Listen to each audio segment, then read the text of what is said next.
mọi người, hôm nay mình sẽ hướng dẫn mọi người làm fly box nha. Đây thì đầu tiên là chuyển kỹ trước này một tầng này và mình kẻ cái này bằng nhau với cái này rồi nhé.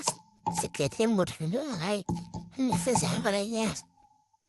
Đợi mình một chút xíu nha. Thế mọi người mình đã kẻ xong hai cái ô này rồi. Và bây giờ mình sẽ vẽ hình lên đây nha mọi người. Thì không biết vẽ là gì hết ý. Tại vì thế này chúng ta có lại đỡ về một xíu nữa.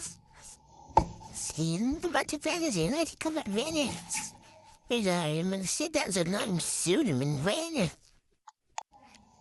Ok, mình đã vẽ xong rồi, bây giờ mình tô màu nhé. Đấy mình sẽ làm cái dry báo thổi nhiều màu nhé mọi người. Mình sẽ tô màu nhé. Xem không?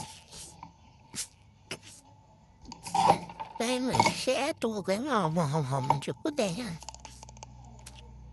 Cốt đèn ở gì nhé không? Ui thế quá. Tô nhá.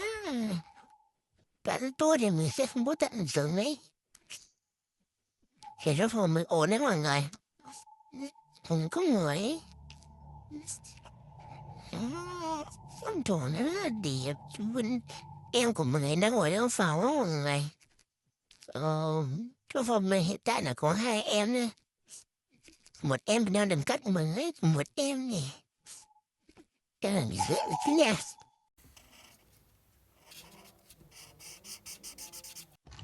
Thế mọi người đã xong rồi. Bây giờ mình chỉ cần dán bằng giấy đâu mình tô mỏ ra mọi người. Đúng. Chứ con này mình sẽ tô không có ký nên đều mình lười. Thổi nhà màu sẽ đi ra cái này nhé. Đường một xíu. Cây mình sẽ bắt xong rồi mình sẽ cây ở đấy nhé mọi người. Để xem mình làm tiếp nè. Nên mình sẽ để băng keo ở đây. Mình bật cáp lên một xíu. Để mình bật cáp cho nó đẹp cha.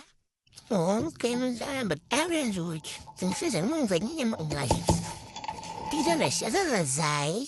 Nhưng mà nếu mà mình kiểu mình quay vẫn chưa đủ mình quay hình để tầm sau sẽ quay tiếp nha.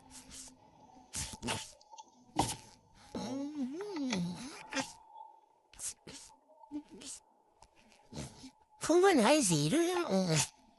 Nói ơi, cái gì này? Thực sự luôn đó mọi người.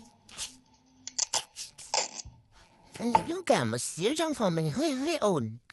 Thì em rồi nó nói nhiều ấy. Thật nói nhiều mà.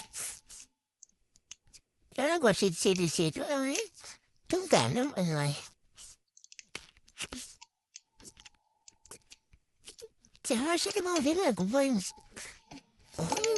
Sao ấy? Tí nữa làm sao các bạn làm kiểu cái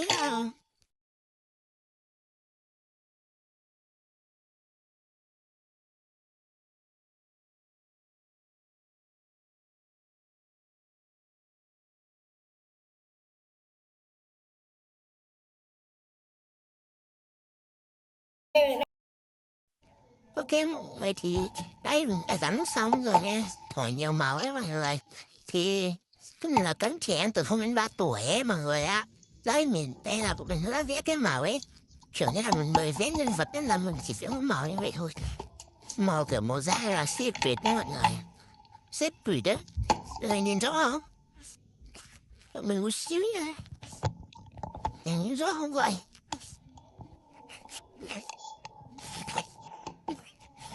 Đừng tắt điện này. Ok, mình phải làm tiếp một cái kiểu kéo lót lót trên đây nha.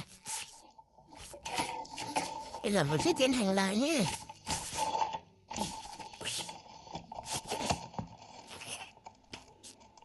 Đến rất là dễ rồi đó.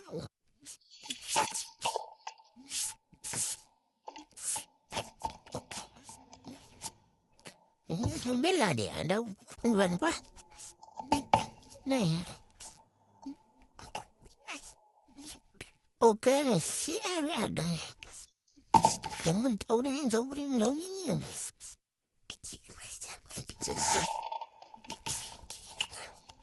Ok, mình sẽ bắt đầu làm. Đây. Cái hộp một có thể lúng đấy trong vẽ nhiều lần ấy. Người nhìn rất mày nó làm không? Thật sợ các bạn nhìn thấy. Vẫn nhìn thấy. Nhà mình phải ổn một xíu á mọi người. Nhà mình phải đang bận nên là hối ổn ấy. Theo trình mình em thấy được nha. Đó, chứ như này. Nên là mình sẽ kẹt cái chỗ này rất là xíu nha. Thấy xong rồi, mình đã cắt xong rồi. Mình chỉ cần làm đến đây nữa. Mình xé ra là thằng mới đai lót. Ủa mà nhiều màu. Thế sẽ dán nha mọi người. Đó, cẩn thận là không tí quên để chỗ. Rồi cho đồ về hết ra mọi người. Sẽ làm lại từ đầu luôn ý. Để nó đây nha. Đó. Để chưa. Không nhiều màu đó.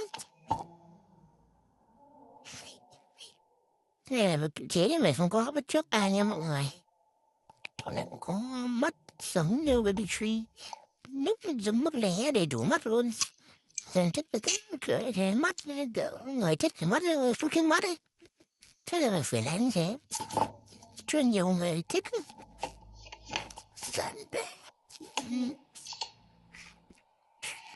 Ok mọi người.